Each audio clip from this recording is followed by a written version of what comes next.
tarde, boa noite, boa madrugada. Quando eu não tô com a minha boina, eu fico arrumando aqui o cabelo, é complicado, mas tá tudo certo. Já enviei aí, Williams Costa Júnior. Ai, deu certo, agora sim. Tá bom.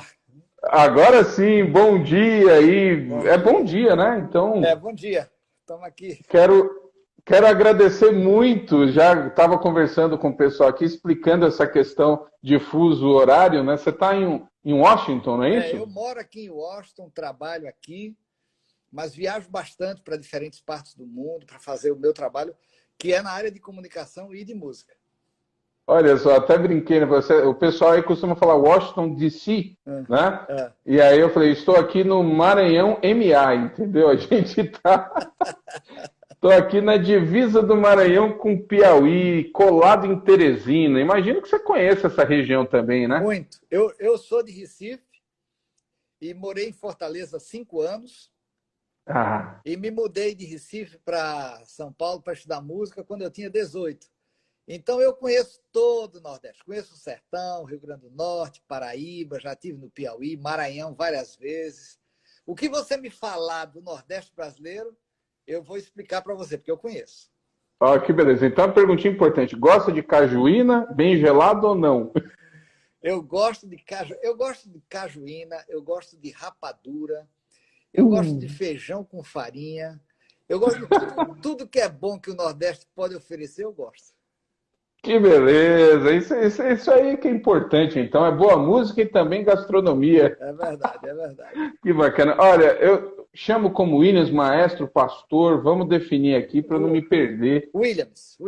Williams. Então é Williams. Quero te agradecer muito, porque nesse espaço aqui, desde que começou a pandemia, a gente tem conversado aqui, eu tenho feito lives com pessoas que viveram e fizeram parte da história da música cristã no Brasil, e poder conversar contigo é uma alegria assim gigante, é um privilégio para todos nós. Aham. O privilégio é meu e parabéns por essa iniciativa. Eu estou muito honrado de poder estar aqui com você. O Leonardo já tinha me falado do trabalho do ministério que você desenvolve, então eu estou muito agradecido pela oportunidade.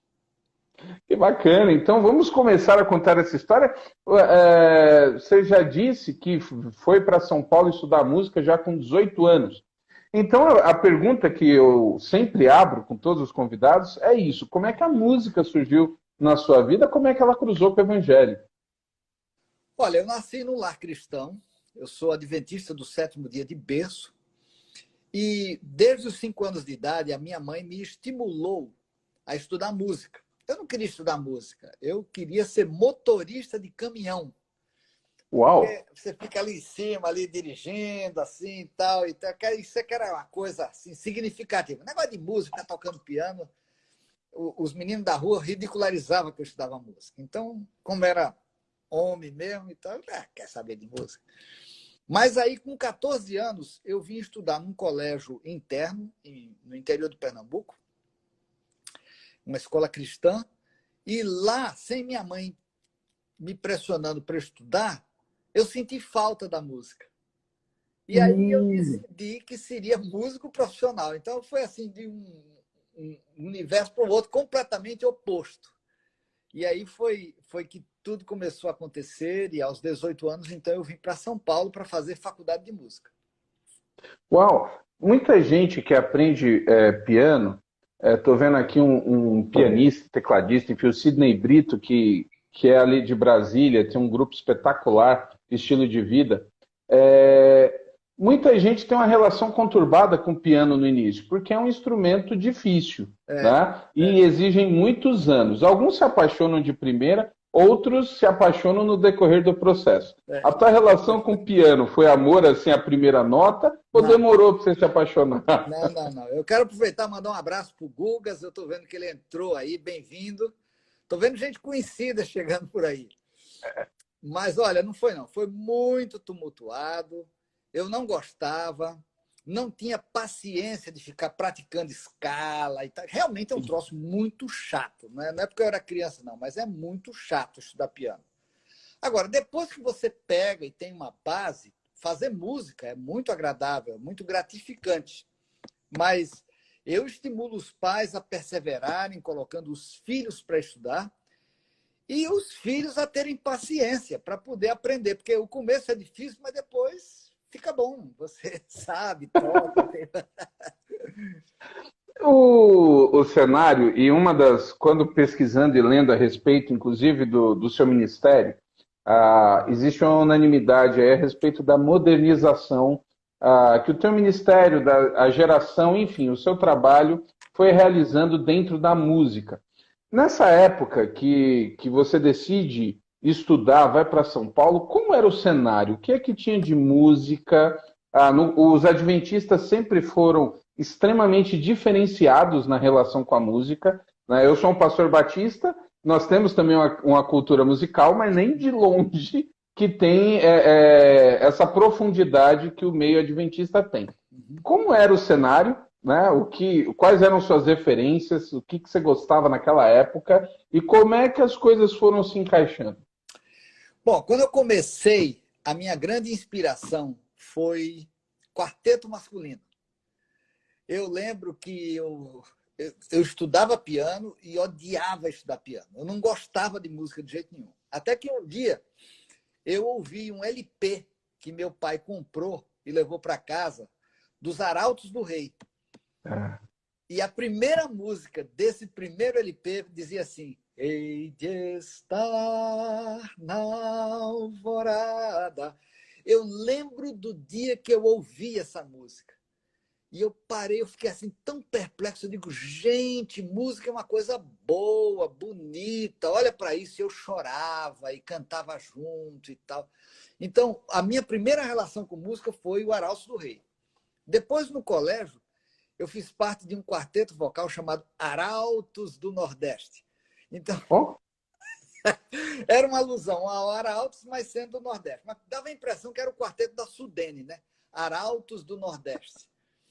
Então, eu era o barítono, porque o barítono era a voz do arranjador do King's Harold americano, chamado Wayne Hooper, que era o meu grande herói.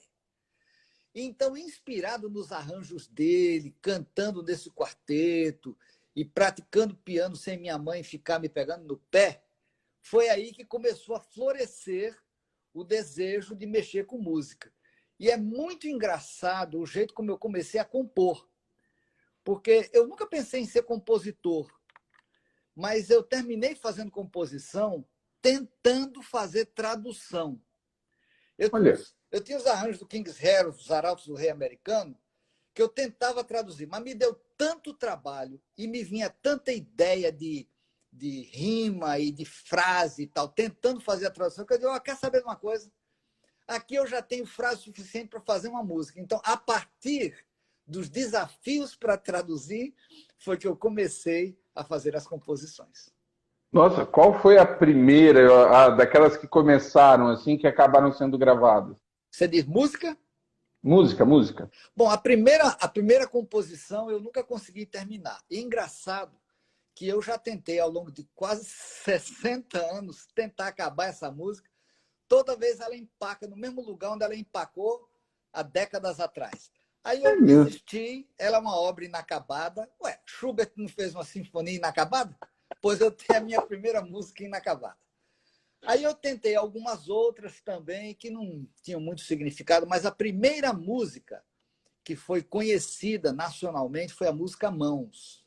Estas mãos que Deus me deu foram feitas para servir o vizinho ao lado meu que não sabe mais sorrir. Essa música já foi traduzida para o espanhol, para o inglês, e é a minha música mais conhecida ao redor do mundo. Eu acho que pelo menos umas 15 ou 20 nações cantam essa música, Mãos. Nossa, a mais conhecida, inclusive, fiquei surpreso agora. Tem outro. Porque você está falando da questão das traduções, né, que foram correndo o mundo. Não. Se eu não me engano. Eu estou falando da música. Essa música, sim. Mãos, não é tradução, é a música minha, letra e música. Não. Das traduções que a Mãos foi traduzida em mais países, é isso? Sim, foi. Mas eu estava falando que o começo de compor, e eu tenho mais de, eu acho que 500 composições, foi a tentativa de traduzir músicas do inglês para o português. Entendi. Então, aí que veio... Que coisa! E quando... Porque tinha muito... A influência, até hoje nós sabemos que a influência norte-americana, a influência internacional é gigante. Uhum. Mas sempre teve essa questão da música brasileira, da música versionada, né, muito forte na questão dos corais, né, nesse estilo de música, foi sempre um grande desafio. Nessa época tinha um incentivo a mais? As pessoas desejavam músicas feitas no Brasil mesmo? Ou realmente elas davam muito mais importância para as versões? Como é que era essa relação quando o senhor começou a compor? Olha, a relação com composições novas brasileiras, pelo menos no meu caso, foi de uma profunda hostilidade. Uau! Inclusive, as pessoas elas dizem assim, o que você está querendo tentando fazer música? Existem 150 mil hinos. Será que isso já não é suficiente? Nossa. Então, você deve, se você quer aparecer, você deve comprar uma melancia e pendurar no pescoço. Esse foi o começo. É mesmo? Foi muito hostil, muito difícil, mas eu, desde o começo, eu percebia que as músicas, as letras, elas vinham como resultado de momentos de comunhão com Deus. Então, eu sempre tive a prática de ler profundamente a palavra de Deus, de ler livros espirituais. E, na minha adolescência, os meus cultos, os meus devocionais eram entre 3 a 4 horas. Uau. Era o tempo que eu separava para ler a Bíblia, para ler esses livros, para orar. E, normalmente, as músicas que Deus me dava era no final desses períodos devocionais. Então, eu não acreditava que essas pessoas tivessem razão falando o que eles falaram para mim. Porque eu dizia assim, gente, ou eu estou errado, ou Satanás está me enganando. Porque eu fico 3, 4 horas na presença de Deus, estudando a palavra, orando e meditando. Depois ele me inspira a fazer essa música. E vem o fulano ali da esquina e diz que música boa é americana. Quer dizer, tudo bem, tem 150 mil hinos, mas será que Deus não tem o seu espírito agindo e inspirando no coração de jovens criadores?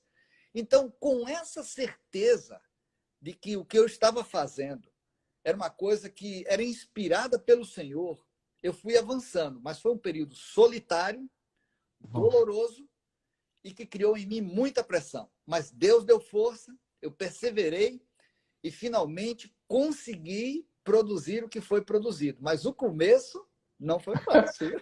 Inclusive, muita gente entrando aqui na live, tem uma pessoa que sofreu bastante com isso também, que é o Nelson Bomilcar. Sim, ele está aqui também fazendo os trocadilhos dele, ele adora fazer trocadilhos. Você é um grande amigo, é uma grande inspiração, Nelson Bomilcar. Eu também estou vendo o pastor Adailson, que é um grande líder, músico, comunicador. Uma alegria muito grande ter todos vocês aqui nessa live. E eu vi que entrou também um grupo que tem, assim, eu não sei se eu posso dizer que é da nova geração, pelo menos a sensação que eu tenho é essa, mas eu vejo a turma mais nova ama o Vocal Livre, né, que é um grupo extraordinário. O perfil entrou aqui, eu vi aqui no meio, então é a turma boa, né? A música vai se renovando, é uma turma incrível. Rapaz, então... olha, você sabe que você falou agora no Vocal Livre, e eu lembrei que eu tenho que mandar autorização de uma música para uma cantora do Vocal Livre, que eu me esqueci de mandar. Quando acabar essa live, eu vou mandar autorização da música. Olha aí, ó, que beleza. Mas que bom que você falou no Vocal Livre aí, viu? Lembrou, serviu. Uma hora eu vou conseguir fazer live com eles também, com alguém deles, porque é um grupo realmente incrível. Ó, aí começa, ó, Integração. Esse grupo eu cresci ouvindo. Pessoal do Integração. Eu também. Um abraço para vocês, queridos aí do Integração. Quando o senhor chega em São Paulo, com 18 anos, para estudar música, e tinha participado de um grupo no Nordeste, eu estava lendo e ouvindo a respeito da influência da sua geração, inclusive a turma no Nordeste, dentro da música adventista. Quando você chega em São Paulo para estudar música, tem um choque muito grande Uhum. do que estava acontecendo em São Paulo com o que você vivenciava, musicalmente falando? Choque enorme. O que aconteceu é o seguinte, no Nordeste, eu morava no interior, numa cidade chamada Belém de Maria, porque meu pai construiu uma casa perto de uma escola adventista, que era o Educandário Nordestino Adventista. Então, para poder estudar música, eu pegava um ônibus, viajava 3 horas e meia, chegava em Recife e ia para a escola de música e ficava 2 dias lá.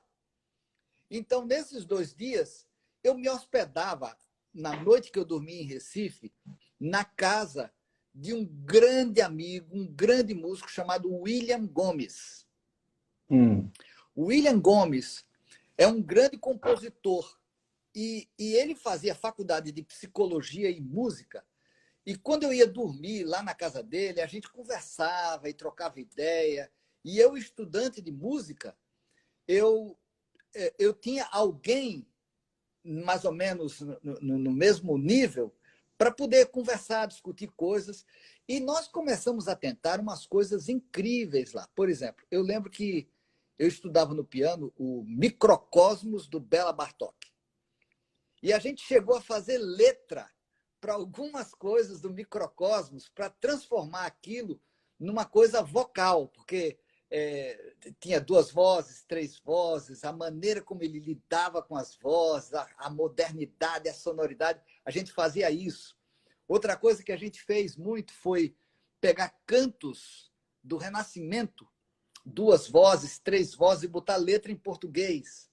Então, todas essas experiências, misturando o clássico, o renascimento, o moderno, e tudo isso criou um caldo, entende? Na cabeça da gente, de ideias, de possibilidades e tal. E quando eu cheguei em São Paulo, parece que tinha uma divisão de águas. Assim, música Olha, de igreja era assim, aquelas do Inário, e essas outras coisas são uma loucura, isso não vai dar em nada, isso não tem cabimento e tal.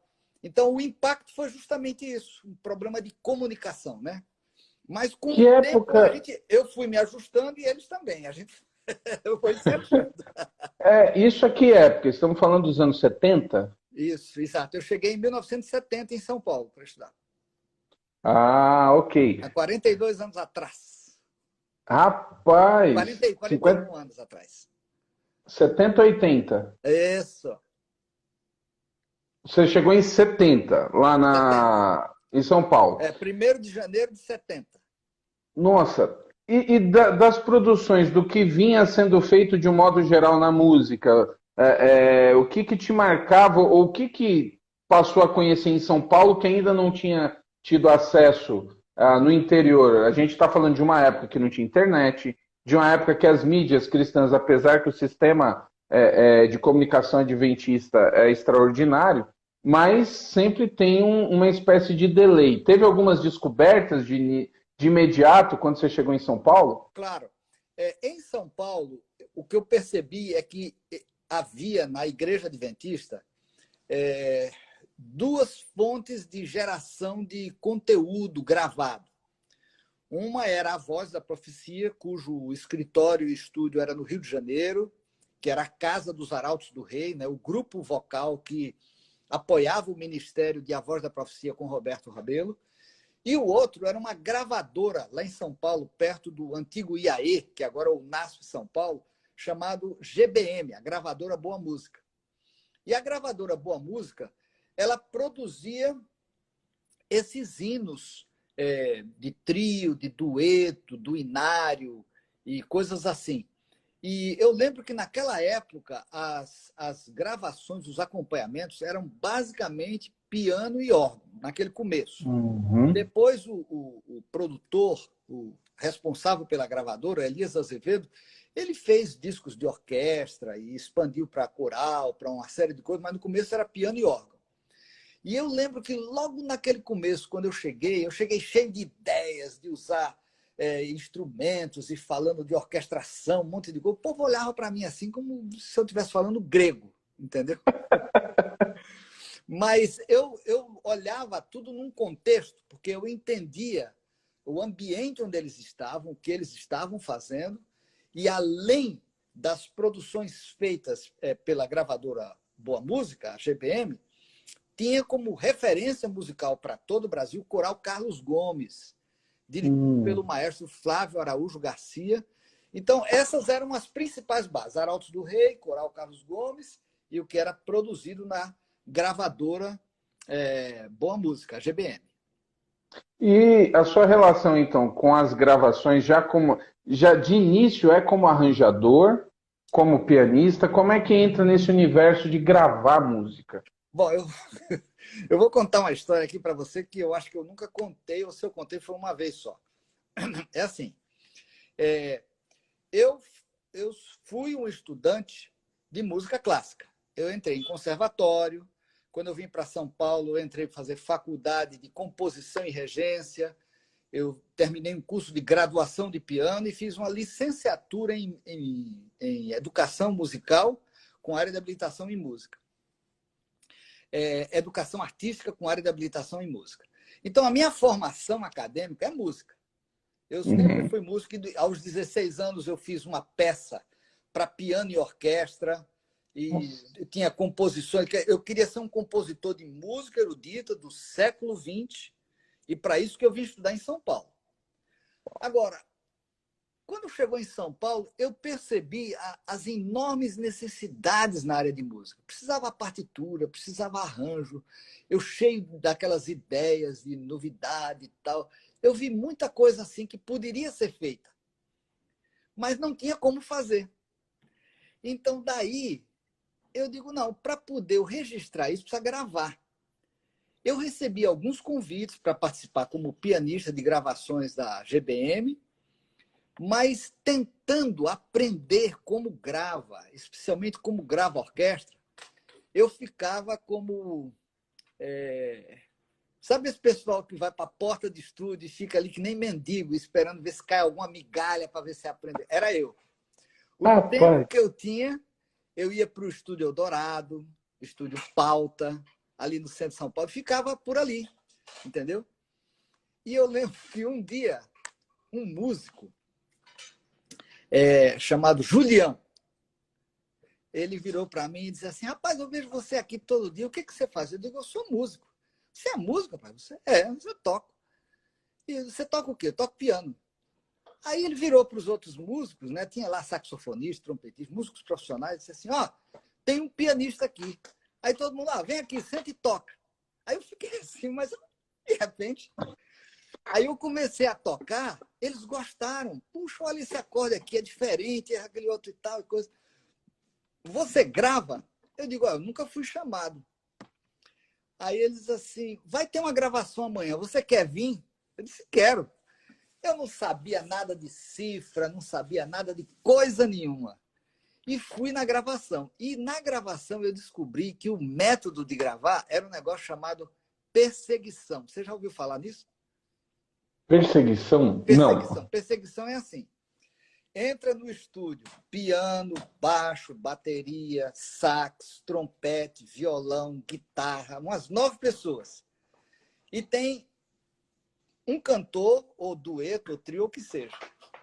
Então, a pessoa que está fazendo o solo começa a cantar e a gente vai atrás. Não tem música, não tem nada. Vai de ouvido, assim. Então, minhas primeiras experiências com gravação foi nesse negócio de perseguição.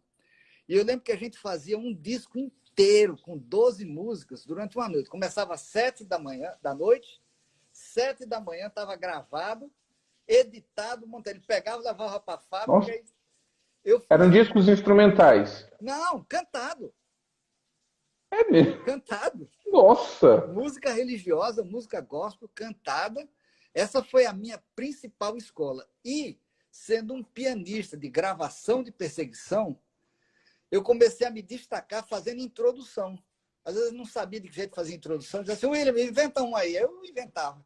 Aí, a partir dessas invenções, foi que um dia apareceu a chance de escrever um arranjo. Mas aí era uma perseguição mais elaborada. Nossa, mas era para quem, assim, na época? Eram pessoas que destacavam? Esse primeiro Olha, eu arranjo... fiz perseguição para Batista, para Pentecostal, para Assembleia de Deus. Todo tipo de cantor que você imaginar, eu fiz. Foi a minha escola, foi o jeito que eu tive de aprender sobre posição do microfone, jeito de tocar, sonoridade, afinação, desencontro, edição, tudo. Foi aí que eu comecei a aprender. E como é que era?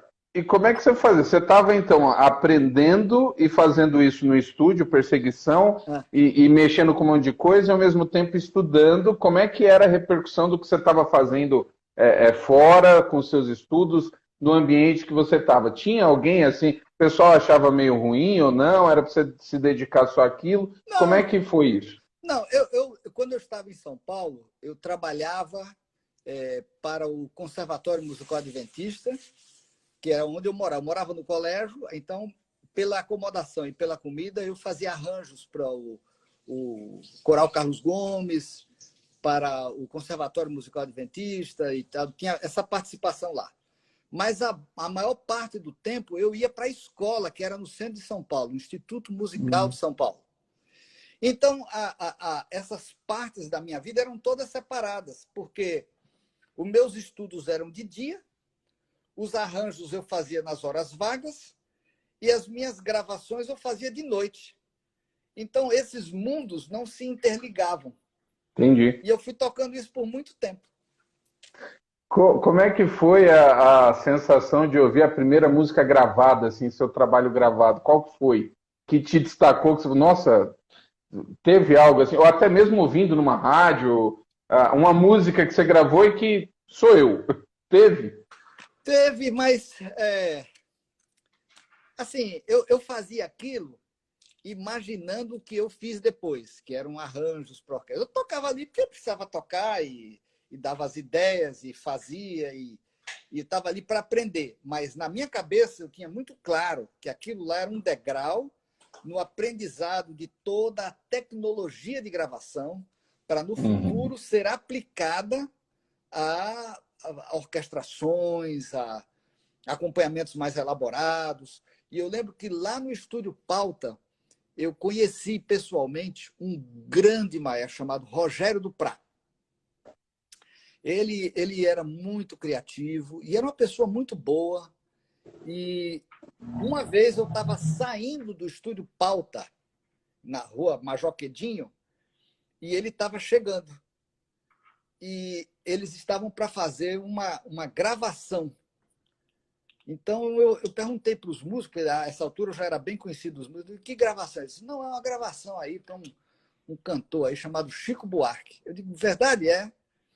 Ele disse que aí fiquei, disse, eu posso assistir? Ele disse, ó, fica no cantinho para não atrapalhar o negócio. Tá bom, eu fiquei no cantinho ouvindo e eu tive o privilégio de ouvir ao vivo a gravação da música Construção. Nossa, Ele gravou no Estúdio Pauta. E Rogério Duprat era um músico, nossa, que não dá, sabe? Quem, é quem, lenda, né? quem O tiver, Natan quem Bomilcar tiver, está aqui falando. quem tiver condição, presta atenção no arranjo orquestral da música Construção do Chico Buarque, feito pelo Rogério Duprat. É um negócio assim. Aí eu olhava assim e dizia assim, é isso aí que eu quero, dessa linha aí, desse jeito. Então, no final dos anos 70, nós vamos ter na música cristã como de um todo um momento muito, muito importante que a gente chama de divisor de águas, que é o disco de Vento em Polpa, justamente pela questão da música brasileira, das composições nacionais, e ele é focado, é MPB, né? É o que está rolando ali, MPB da melhor qualidade.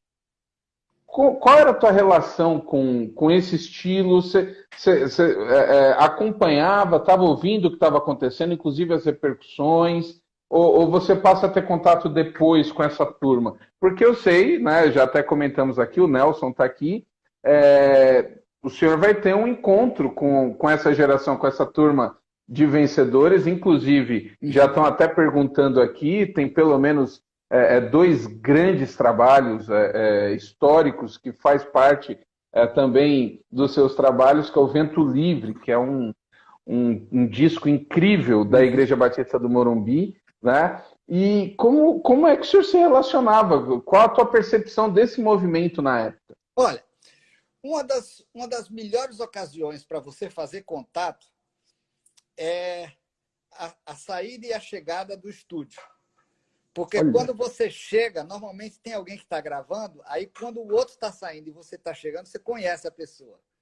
E a outra é quando você está saindo, porque daí tem o outro chegando e tal. Então, nessa, eu conheci os queridos amigos que faziam parte daquele grupo dos vencedores, o Nelson Bombilcar, o Camargo, Guilherme Kerr. o Guilherme Kerr, todos, sabe? É uma turma maravilhosa. E além de ser grandes músicos, grandes letristas, eles eram músicos muito talentosos. Eles eram, não, eles são músicos muito talentosos, muito criativos.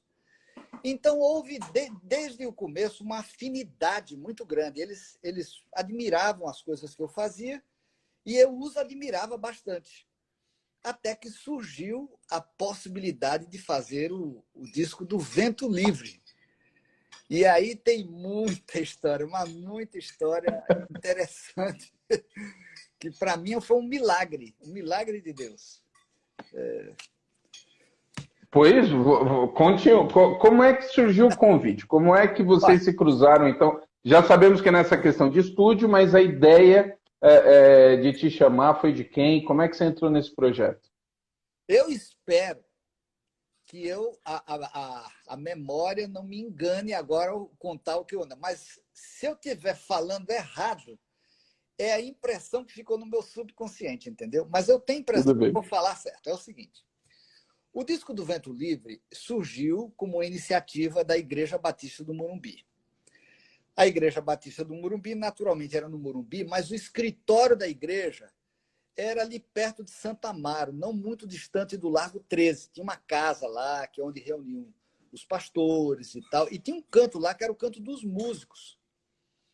E esses músicos, eles se reuniam, eles trabalhavam para a Igreja do Morumbi, o Guilherme, o Nelson, todos eles trabalhavam, serviam a Igreja do Batista do Morumbi, mas eles combinaram de, na hora do almoço, eles se reunirem para criar música nova. E daí eles começaram a criar essa coleção inspirado nos escritos de João sobre a vida de Jesus.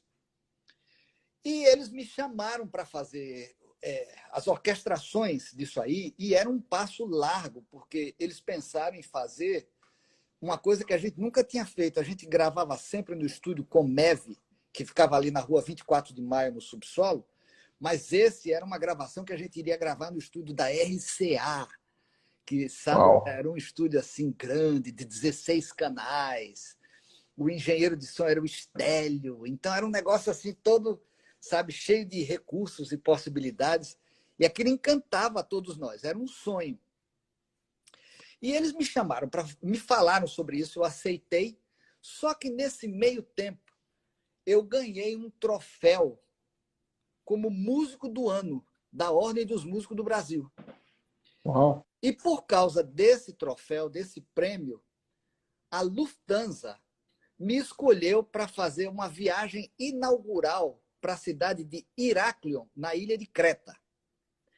Nossa. Então, veio tudo junto assim. Eu nem sabia direito por que eu estava aí, mas eu fui. A porta está aberta, vamos entrar. Aí eu lembro que eu fiz a viagem de São Paulo a Frankfurt, tudo de graça, dado pela Lufthansa. Lá aí nós pegamos o voo inaugural, que tinha uma série de pintores, artistas e pessoas do mundo das artes da Europa, e eu junto lá de penetra. Aí nós fomos para Heráclio, cheguei lá, eu fiquei, eu acho que 2, 3 dias e tal. Foi maravilhoso, mas na minha cabeça estava assim, gente, eu preciso fazer os arranjos do Vento Livre. Mas viajando na Grécia e ganhando tudo isso, eu não tinha cabeça nem condição, eu estava muito dividido. Imagino. Então eu voltei e não tinha nada. Eu acho que o povo não conhece essa história, não tinha nada, nada, nada. Então eu peguei um ônibus ali do colégio, lá onde no Capão Redondo e vim para Santa Amaro para a primeira reunião que eles estavam esperando de eu ter alguma coisa assim e tal. Apresentar. Para apresentar alguma coisa, para ser assim a marca do negócio e tal. E eu vim a viagem inteira do ônibus pensando, meu Deus, o que é que eu vou fazer lá? Eu não tenho nada, não escrevi nada, não tenho nada. Aí eu comecei a orar ao Senhor, eu clamei ao Senhor, eu disse, Senhor, tem misericórdia, me ajuda, porque, você vê, eu não podia perder aquela viagem para a Grécia, mas agora também eu não posso falhar com os meninos, me ajuda aí. Aí eu vim pensando. Quando eu desci do ônibus e comecei a andar a pé até a casa, me veio na cabeça esse tema musical. Tan, tarará, tarará, tarará,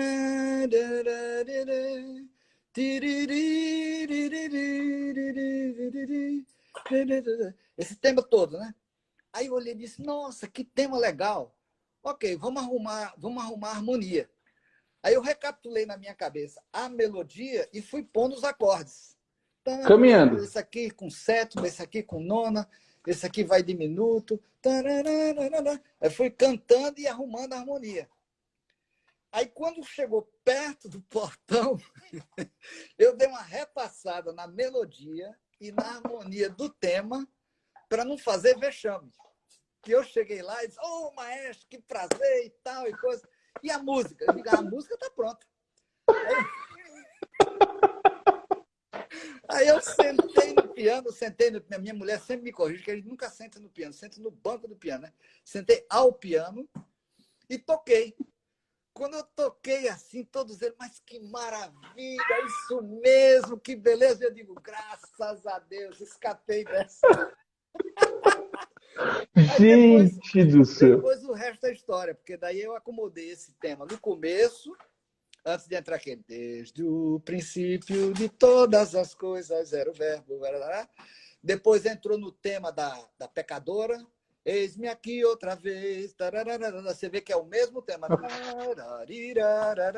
E no final, quando o João Alexandre canta, também, também a mesma coisa. A música acaba. Então, teve começo, meio e fim, tudo bonito, tudo arrumado.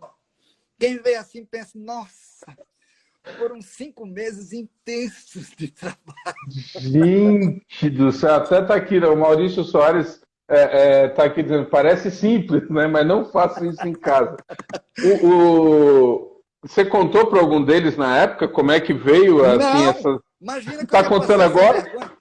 Eles iam dizer que eu estava sendo irresponsável, que eu devia pensar mais. Eu fiquei quieto no meu canto. Gostou? Vamos usar.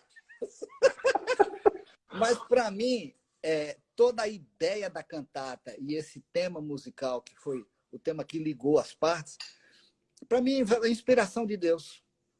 Eu não consigo reputar como sendo uma coisa minha ou não, foi de Deus. As músicas são maravilhosas, né? As músicas do Vento Livre, nossa, todos eles, Nelson Bomilcar, o Camargo, o Kerr, o João Alexandre, todos, nossa. Até hoje eu escuto, eu choro, me emociono. É muito bonita essa produção. E é sobre Jesus, né? O nosso Salvador, o nosso Criador, mantenedor. Então, eu acho que o Senhor, naquela circunstância, ele me deu isso de presente. E eu dei para essa produção, e essa produção até hoje toca a vida das pessoas. É impressionante, né? Até hoje, ela marca. Eu até me surpreendi quando eu fiz a live com o Leonardo. Ele é teu sobrinho, não é isso? É meu sobrinho, Quando eu fiz a live com ele, ele colocou lá, quando eu perguntei, né? Ele falou assim que o disco mais importante na vida dele cristão ali, que ele coloca como um divisor de águas, é o Vento Livre. Tamanha essa importância, realmente é um. E você já tinha trabalhado com a turma, o Nelson colocou aqui, com o Semente, com o Grupo Semente. Foi, eu fiz então, o Grupo esse Semente, foi o primeiro disco. E fiz também o da família Kerr. Foram 2 produções que a gente já tinha feito antes, entendeu? Então, eu já tinha uma relação com eles, é por isso que eles tinham essa confiança, né? E é por isso que eu estava tão preocupado em não falhar com eles. Meu pai do céu, é um povo que eu tinha muito carinho, muito respeito, tudo. Mas Deus abençoou, me livrou de uma fria. E de que maneira, hein? Que coisa histórica aí. Daquela produção, enfim, já falou das músicas, do tema, mas assim, qual a música, uma ou duas músicas desse trabalho que chamaram a atenção de cara, ou que ficou marcado? Quando fala Vento Livre, comentou o tema, obviamente, mas qual é a música assim que te vem imediatamente na mente? Olha, essa pergunta é muito difícil de responder, porque o vento livre, para mim, é como um corpo, Entendi. entendeu? Se eu, por exemplo, chegar para você e dizer assim, escuta, qual é a parte que mais lhe toca? É a mão, a boca, os olhos, a cabeça, o pé, o braço? É o corpo. É, quando eu digo corpo, não é só a parte de música, é a parte teológica, é a sequência, a mistura das músicas, os estilos musicais. Você tem aquela coisa de música latina, que depois entra com música romântica, aí tem rock, tem pop, e tem. Olha, é assim, de uma variedade, de uma riqueza. E eu vi logo no começo que houve uma pergunta sobre como lidar com os egos na produção desse trabalho. Olha, eu não percebi ego nenhum. Sinceramente, eu não estou falando isso aqui para badalar ninguém, não. Não percebi ego nenhum. Eu percebi um desejo muito grande de cada um dar o melhor, entendeu? Os diálogos, as opiniões eram respeitosas e havia muita consideração pelo que um fazia e o outro. Havia uma valorização mútua muito grande. Claro que isso não foi feito no céu, mas aqui na Terra foi um ambiente celestial trabalhar nessa produção. Eu tenho uma saudade enorme dessas produções que eu fiz com esses amigos queridos. Grupo Semente, Família Quer, Vento Livre, foi inesquecível. E como é que era? O senhor trabalhava com eles, né? Fez essas produções incríveis. Trabalhou com o Sérgio Pimenta, né? Porque no Grupo Isso. Semente, então teve esse contato com ele também. E aí voltando, porque desde o início o seu foco era a colocar essa questão da tecnologia e da gravação no meio em que o senhor, obviamente, estudou, no meio adventista, toda a questão musical lá. E como é que eram esses contrastes nesse estilo? Como é que já estava nessa época dentro ali do meio adventista a produção musical? Quando foi que o senhor começou a colocar lá nesse meio a prática do que estava aprendendo fora? Olha, foi com a feitura do disco do Coral Carlos Gomes com som de trombeta. Era um álbum duplo. Eu era responsável pelo departamento de música e lutei muitos anos para conseguir os recursos para a gente gravar esse disco. Então, esse disco foi a primeira oportunidade que eu tive assim de. Eu já tinha tido outras oportunidades, mas menores.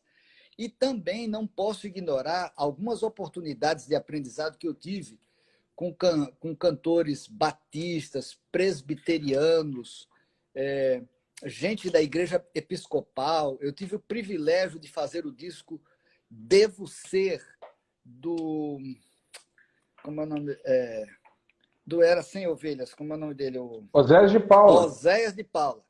Foi a primeira produção que eu fiz que passou de 1 milhão de LPs distribuídos e Uau! eu tenho gratas memórias. Então, eu tive, nesse processo de aprendizado, várias oportunidades de diferentes estilos em música evangélica, dos pentecostais, Assembleia de Deus, batista, presbiteriano, pessoal dos Vencedores por Cristo, etc.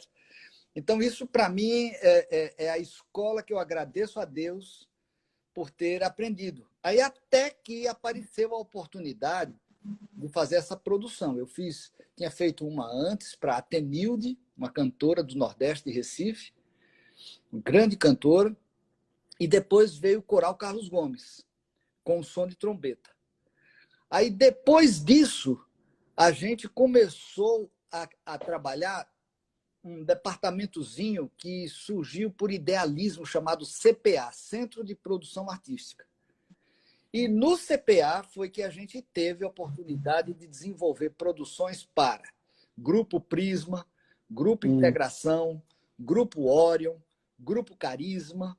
Foi lá no CPA que eu lancei o meu disco Conhecer Jesus é Tudo. Depois veio o disco da Sonete, e várias outras produções, corais, coral do IASP, e daí a coisa explodiu, e depois nós viemos trabalhar na Voz da Profecia, e aí veio o disco dos Arautos do Rei, Em Nome de Jesus. Mas quando eu cheguei a fazer o Em Nome de Jesus, e o disco de Sonete, meio tal, eu já tinha o quê? Uns 10, 12 anos de experiência com gravação, lidando com arranjos, orquestrações, mixagem, um monte de coisa. Já estava bem, como é que se diz? Encaminhado nisso aí, né? Aí foi quando eu passei a me dedicar a isso. A TV ainda não tinha. Já tinha TV ou não? Não. Não tinha. A gente está falando aí da década de 80. Ah, ok. Comecei a trabalhar na década de 70 e essa atividade mais intensa para a Igreja Adventista foi na década de 80, final 85 em diante. Entende? Aí, a partir de 91, foi quando eu comecei a trabalhar para a Voz da Profecia. E está ligado aos Arautos do Rei, fiz um disco, e depois desse eu vim para o Está Escrito. Eu lembro muito era um do programa programa. de televisão. O Jones, não era? Exato, ele também estava lá. E foi aí que eu comecei a me dividir entre música e comunicação. Ah, ok. Um detalhe aí, um pouco antes da questão da TV, dos programas, tem um momento ali na década de 80, inclusive que tem a ver com essa época, que as produções do Vento Livre, do Grupo Semente e tal, é um momento em que o Prisma surge com muita força. O Grupo Integração já existia. Eu acho que a Integração ele começou antes do Prisma, ele é mais antigo, não é?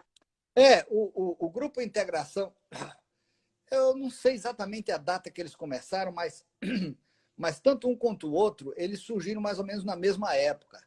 O Orion, o Integração e o Prisma, mais ou menos na mesma época. É que quando a gente estava no CPA, a gente produzia o material, mas as distribuições foram feitas pela Bom Pastor. Exato, era aí que eu queria entrar. E a gravadora Bom Pastor, ela foi uma ferramenta muito forte para disseminar a música adventista, não somente entre os adventistas, mas entre todo o mundo evangélico. Entendeu? Uhum. Todas as igrejas e lojas de livrarias de música evangélica. Então, os discos que a gente fazia, eles chegavam nas pessoas. E daí, depois, o Eli Prats, diretor do Grupo Prisma, ele veio trabalhar na Bom Pastor. E daí ficou mais fácil associar o trabalho do Prisma com a divulgação da Bom Pastor, e eles viajavam muito, e ele é tremendamente perseverante, trabalhador e focado nas coisas e tal. E foi aí que houve essa grande expansão do Grupo Prisma. O Grupo Integração também trabalhou muito comigo nos encontros de louvor, e também o Grupo Orion, Viajei com Carisma. Eu tenho um carinho muito grande por todos esses grupos que, de forma idealística, mudaram o cenário e o rumo da música no Brasil. Essa é a primeira geração desses grupos. O Arautos já vinha, o Arautos é uma marca, né? E ele é muito conhecido. Mas os grupos, eles começam. Eu tenho a sensação que o Prisma, naquela época, tinha até os programas de TV, não só dos adventistas, mas eu lembro do Prisma no Carlos Apolinário, por exemplo, que era rede nacional, na Bandeirantes e tal. E tem ali, em especial, um trabalho do Prisma que é de um sucesso, acho que até hoje, que é o Discípulo Teu. Que eu não sei se é o principal disco daquela fase do Prisma, mas ele é meio como uma cantata, ele parece mesmo ele tem ligações ali entre as músicas, e você tem uma participação muito especial no Discípulo Teu. Queria que você falasse um pouco desse projeto também. Olha, eu não sei quanto tempo você tem, porque se você puxar o cordão dessas histórias aqui, nós vamos longe. Olha, é uma conversa muito aguardada. Enquanto o senhor puder estar falando aí, dá para a gente mais um pouco. É o seu tempo que conta aí. Vamos estabelecer um limite aí, mais uns 10 minutos, porque já deu 1 hora aqui. Eu estou vendo aqui que está aumentando. Já é 4h40, é verdade. A gente viaja na história. Vamos falar dessa aqui, depois a gente vê. É muita história também, né? O Eli, Ele tinha um irmão que morava em Los Angeles, era Gerson, muito idealista, um grande músico, uma pessoa cheia de sonhos, uma inspiração, o Gerson. Então, entre eles, ficou estabelecido que seria criado o Grupo Prisma. Já existia aqui em São Paulo, no Brasil, mas ficou combinado que teria um Grupo Prisma nos Estados Unidos e um Prisma no Brasil. Então, o dos Estados Unidos é o Prisma USA e o do Brasil era o Prisma Brasil.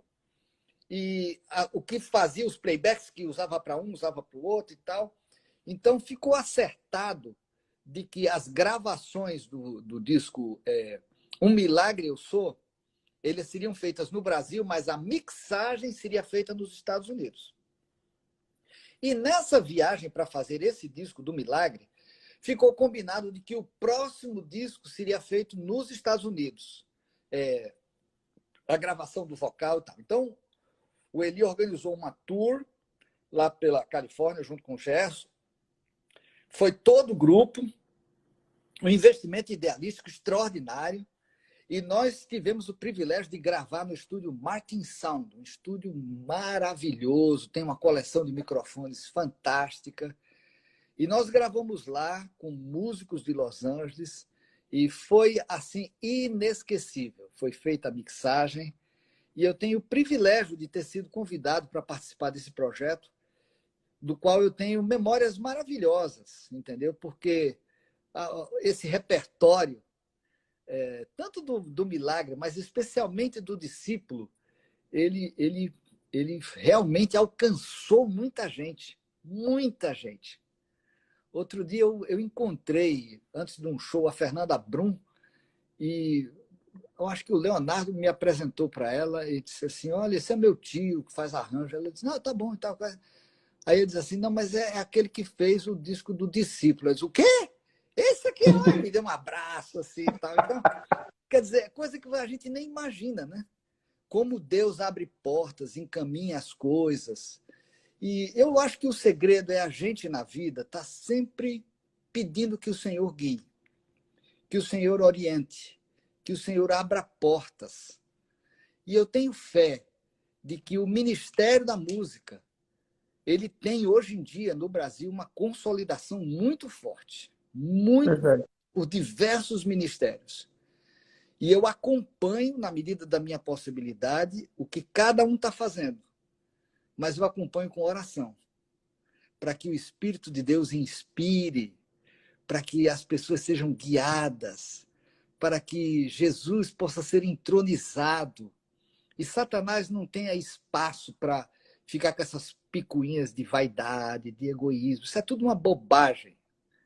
O segredo da vida é a gente viver para honrar e engrandecer o Senhor Jesus, que é o nosso Criador, é o nosso mantenedor, é o nosso Salvador e é o nosso Redentor. A Ele toda a honra, toda a glória e toda a majestade.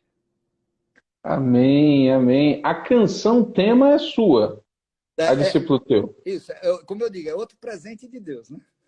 Ele me deu de presente essa música. A última aqui dessa fase. O Discípulo Teu, o projeto já era mesmo daquele jeito, ele foi surgindo, as músicas vieram todas. Eu sempre tive a sensação do Discípulo Teu como uma espécie de uma cantata, pelas ligações. Eu não sei nem se eu não conheço, não sou músico, né? Mas me parecia muito. O Eli, ele selecionou o repertório, certo? E nós gravamos as músicas todas do repertório. Mas durante o processo, eu percebi, entre uma música e outra, a possibilidade de haver uma ligação. Então, eu fiz uma proposta para ele já que o tema era Discípulo Teu, que fragmentos desse tema fossem utilizados no final, ou no começo, ou nas transições entre as músicas. Então, nós gravamos tudo nos Estados Unidos, deixamos tudo pronto lá.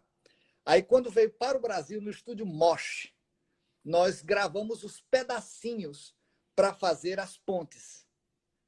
E também, quando o projeto já estava aprovado, a gente fez uma parte instrumental da música Discípulo Teu para fechar o disco. Aí, quando juntou todas as partes, aí deu essa ligação temática, que eu acho que ficou muito bem, porque Fantástica. a ideia de serviço, de discipulado, de entrega, combinou com as asas da alva, com todas as outras coisas. Mas foi outra bênção de Deus. Isso não foi intencional do começo, mas foi construído ao longo do processo de fazer a gravação.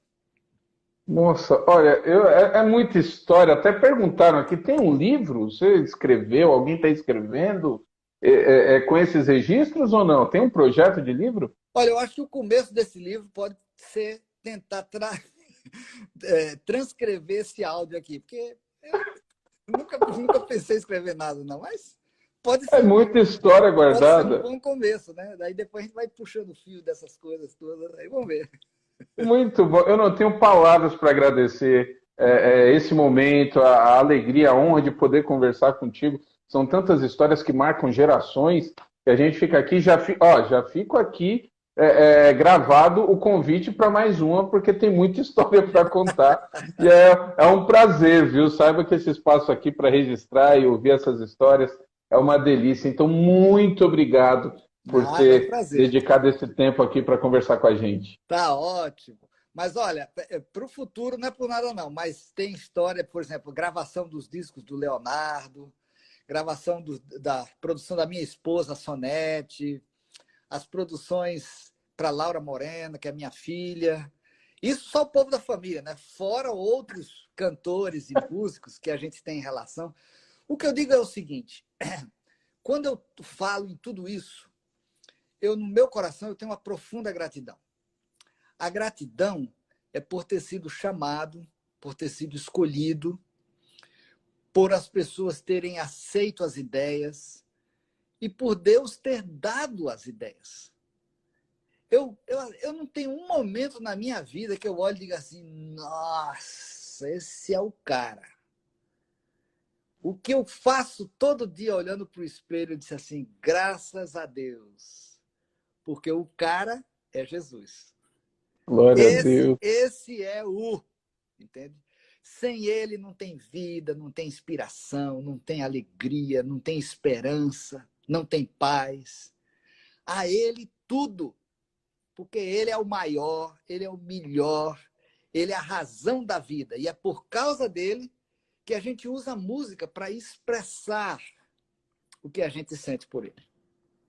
Glória a Deus, muito obrigado, que o Senhor continue abençoando e trazendo outros projetos incríveis. E a gente vai conversar, vamos agendar pelo menos mais uma conversa aí, porque tem muita coisa boa que precisa ser, inclusive, lembrada, né? Então, olha, você falou da Sonete, eu lembro, eu garoto assistindo, está escrito ela cantando. Foi quando eu conheci ali, tive contato com a música dela, por exemplo, e lá tem um tempo já, hein? Está escrito. Na Bandeirantes, domingo de manhã que passava. Exatamente. Eu lembro. Então, grande abraço. Tá bom, querido. Prazer meu. Tá bom. Tá já, pessoal. Estou salvando ela para quem não conhecia. Essas lives ficam todas salvas. E vamos orar aqui e conseguir uma próxima conversa. Ótima tarde, um abraço para todo mundo. Valeu. Tchauzinho.